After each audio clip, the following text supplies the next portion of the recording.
Recording in progress. And we have Commissioner Jordan. Okay. Good afternoon, everyone. It is April 9th, 2024. This is our 2 o'clock Commissioner Consent Agenda meeting. Let the record reflect that we do have all 5 commissioners present. Commissioner Jordan is on Zoom, and we've got the other 4 of us here. So we have received any public comment? No public comment has been received written at this point in time, so we will stand for the pledge. I pledge allegiance to the flag of the United States of America and to the republic for which it stands, one nation under God, indivisible, with liberty and justice for all.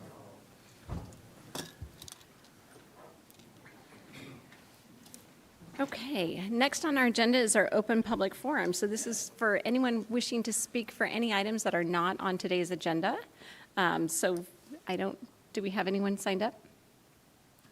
Nope. So I will open it up. First call for anyone wishing to testify at our open public forum for any item that is not on our agenda today. Second call for anyone wishing to testify. Third and final call. Seeing no one in the audience and no one online, I will close the open public testimony, and we are going to start with a couple of proclamations that we have today. So I will look to my fellow commissioner.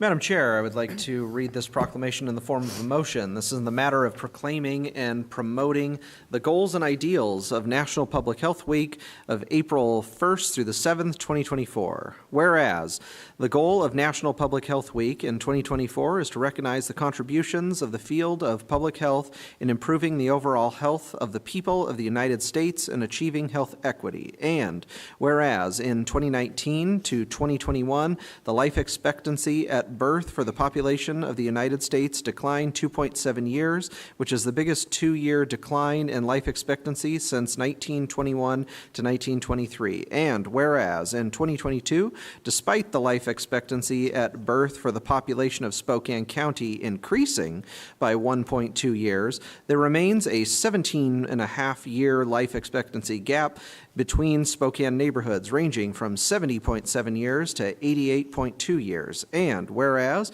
in 2022, there were 98 deaths from suicide among Spokane County residents, of which 51 were from firearms. And whereas an estimated 1 in 7 children in the United States experience child abuse and neglect, with 1,750 children dying from abuse and neglect in 2020. And whereas despite significant progress in reducing infant mortality rates in the United States to a historic low of 5.4 infant deaths per 1,000 live births in 2021, the infant mortality rate in the United States is higher than in many other developed countries. And American Indian and Alaskan Native, Pacific Islander, and Black mothers experience a maternal mortality rate significantly higher than white mothers. And whereas there were an estimated 216 drug overdose deaths in Spokane County in 2023 and 107,622 drug overdose deaths in the United States in 2021, an increase of nearly 15% from 2020. And whereas heat-related mortalities of people over 65 in Spokane County is estimated to have increased from 0 deaths during 2000 to 2004 to 18 during the years 2018 to 2022. And whereas vaccination is one of the most significant public health achievements in the history and has resulted in substantial decreases in the number of cases, hospitalizations, and deaths associated with vaccine-preventable disease. And whereas Spokane County experienced multiple preventable hospitalizations and deaths in 2023 and 2024 due to disease outbreaks, including measles, syphilis, monkeypox, Shigella, COVID-19, influenza, and hepatitis C. And whereas each 10% increase in local public health spending contributes to a 6.9% decrease in infant deaths, 3.2% decrease in deaths related to cardiovascular disease, 1.4% decrease in deaths due to diabetes, and 1.1% decrease in cancer-related deaths. And whereas public health professionals help communities prevent, prepare for, mitigate, and recover from the impacts of a full range of health threats.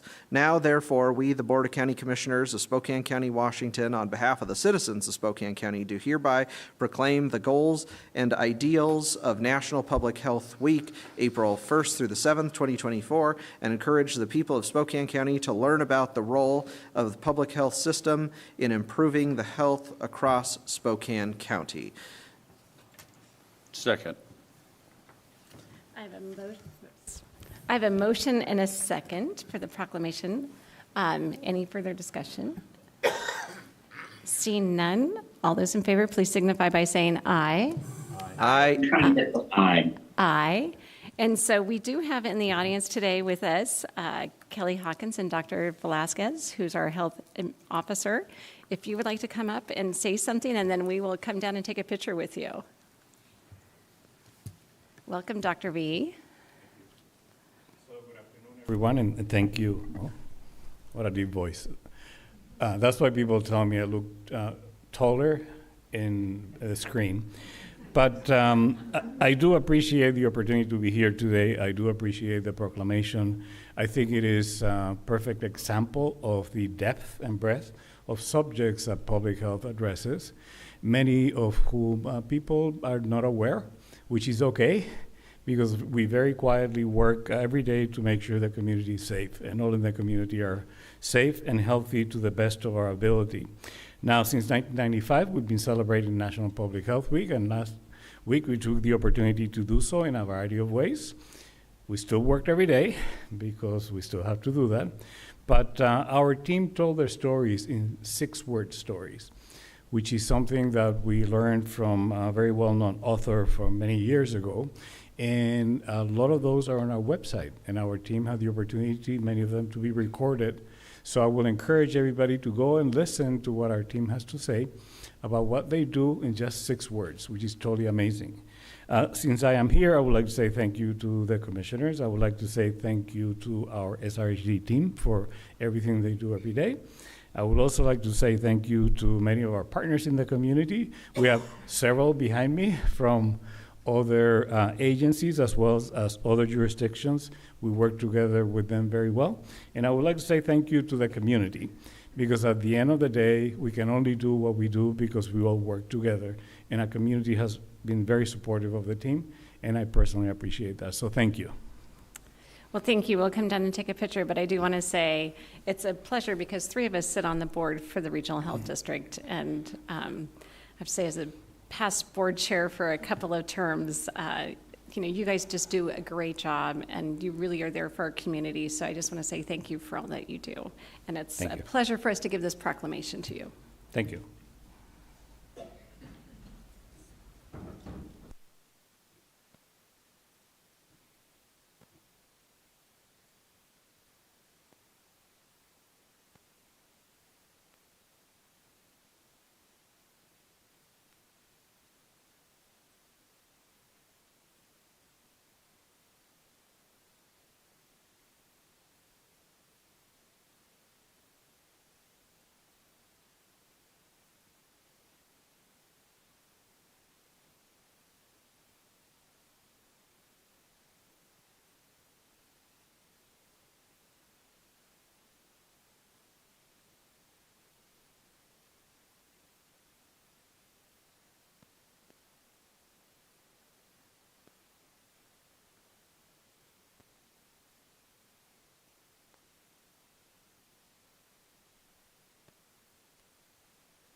Okay, we have one more proclamation that I will look to my fellow commissioner. Madam Chair, I would like to read this proclamation in the form of a motion.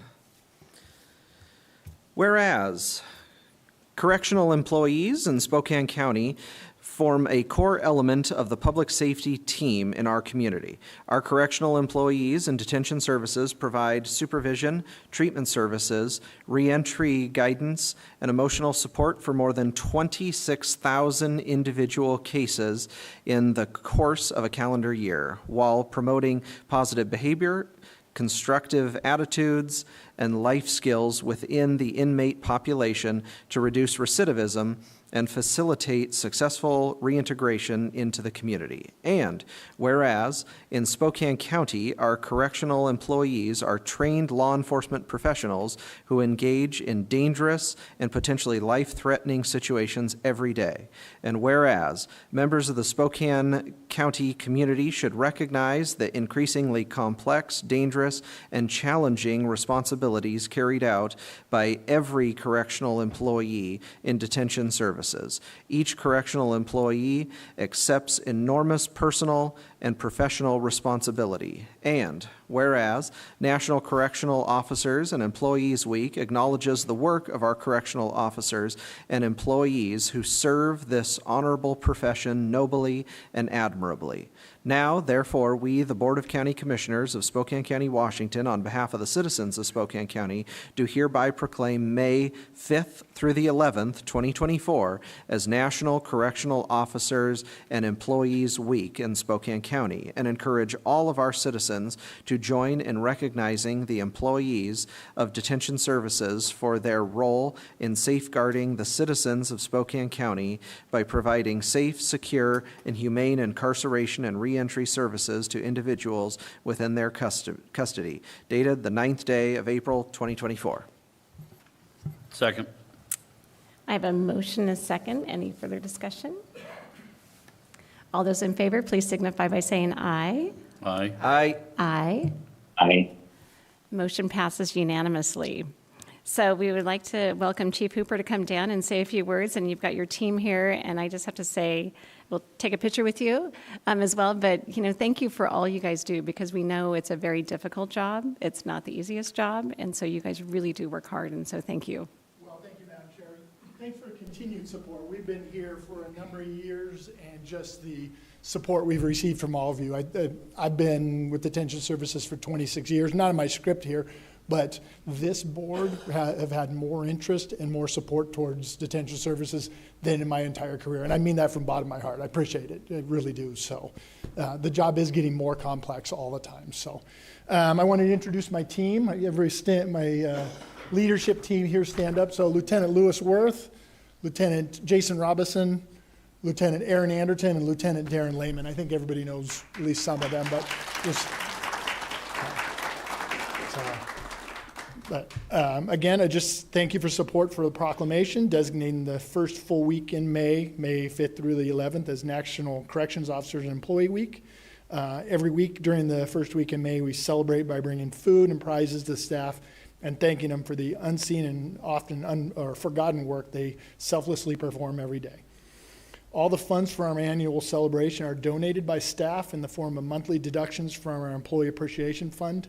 Additionally, Corrections Officers Union, the Sergeants Union, Canopy Credit Union, and some other community supporters also demonstrate their support through donations. We'll be having pizza, cookies, pop for the whole week. We feed everybody very well that week, as well as gift cards. We buy $2,000 or $3,000 worth of gift cards, and last year about at least every third employee received some sort of gift card, so mostly coffee and things like that. So, and just say thank you. Thanks again for the continued support, and I feel honored to be part of detention services in this group. So, thank you very much. Thank you. But if your team can come down, we'll take a picture.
Okay, so that will take us to the rest of our agenda. So I'll look to my fellow commissioners for the motion, and then if anyone wants to speak to it.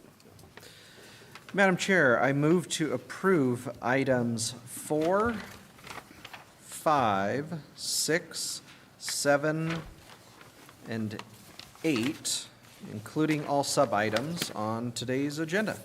Second.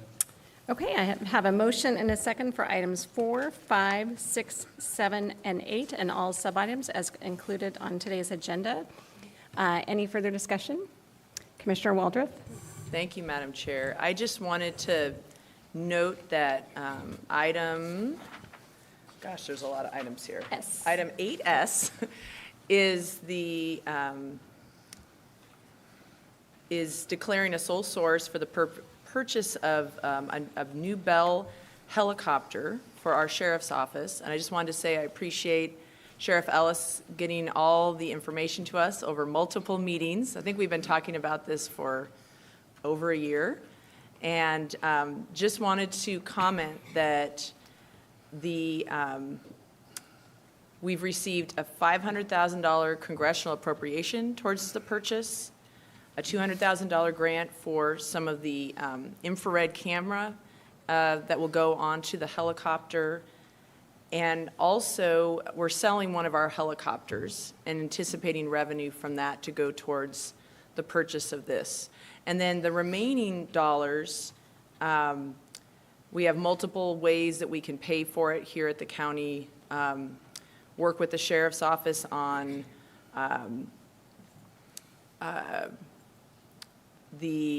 if we wanted to finance the purchase, work with the sheriff's office on their budget to do that.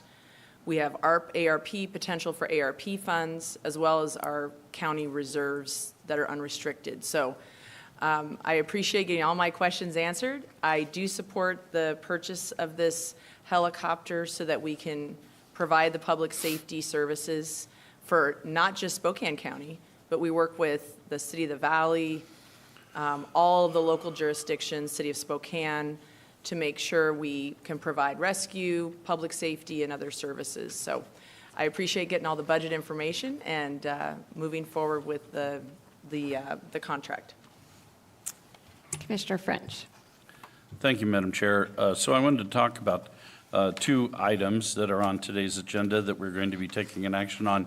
The first one is 8I, and this is accepting a public assistance grant for disaster assistance funds for the 2023 Oregon and Gray Road wildfires from Washington Military Department, as passed down through FEMA, Federal Emergency Management Agency, and designating us as an applicant. This completes the package from FEMA for Spokane County in terms of making us eligible for all of the programs available through FEMA. So I just wanted to say to staff, thank you for your diligence in trying to make all of this possible, but also to members of the public, you need to get registered with FEMA if you want to take advantage of these programs. And that cutoff date is April 20th. So you've got about a week and a half to be able to get registered. Whether you take advantage of the programs or not, I would encourage you to get registered because you do not know what could happen in the future. And so this is a great opportunity to take advantage of those resources that are available to you. And then the other item is item 8T, like in Tom. And this is authorizing the purchase and sale of a building known as Monroe Court, or North 901 Monroe Street. It's a property that's just adjacent to the courthouse campus. And I just wanted to put on the record that while I do know the owners of this property, I did not engage in any active negotiations with the owners or with the team that negotiated the deal on behalf of the county and stuff. So I just wanted to formally put that on the record so that there's no conflict of interest that's associated with me voting on this item. So, and I did consult with our legal team and to make sure that there's no conflict. So, thank you, Madam Chair. I guess I will just comment on both those items. So the helicopter, very excited that this will be a new asset for the county and for our Sheriff's Department, for public safety, for our community, and excited. We may not be able to take possession of it for a while, but we needed to get it purchased so we could eventually get possession of it for the future. And as we know with the pursuit laws and all of that have happened within Washington State, this is something that is really important to public safety. So happy to support that. And in regards to Monroe Court, I think the commissioners that have been here a long time, that was like one of the first things that is like we've always said, if we could purchase that building and add it to our county campus, that would be a really great asset for us. And so with the opportunity that's come before us, it's a really great opportunity to consolidate a lot of the other services and departments that are within Spokane County with the lack of space that we've had. So very excited to be able to look at potentially moving forward with that. So any other comments? Seeing none, then all those in favor of the motion of item 4, 5, 6, 7, and 8, and all sub-items, signify by saying aye. Aye. Aye. Aye. Aye. Motion passes unanimously. And Chris, can we use your stamp? Commissioner Jordan? Yes, please. Perfect, thank you. And so with that, then I believe there's no other items other than, do we have an executive session? We do, Commissioner. We have one item, and it's review the performance of a public employee under RCW 4230-110-1G. In addition to the commissioners, myself, Ashley, Cameron, will have about 25 minutes for this and no action expected. Okay, and I believe we would like to go back to the conference room. So it's... I think for audio purposes, it probably makes best sense. Yeah. So it is 2:24, so then we will continue our meeting, our executive session that will be over in the conference room for 25 minutes over there. We'll give ourselves, I think, at least 5 minutes. We'll say 2:30. So that'll give us a couple of minutes to get over there, and then we'll sign documents between here and there and do our executive session. No decisions will be made, correct? Okay, so with that then, at the end of that 25 minutes, then we will be adjourning for the day. And next week, the commissioners will be back in DC for our GSI fly-in. So we'll see everybody back in 2 weeks. So thank you all very much.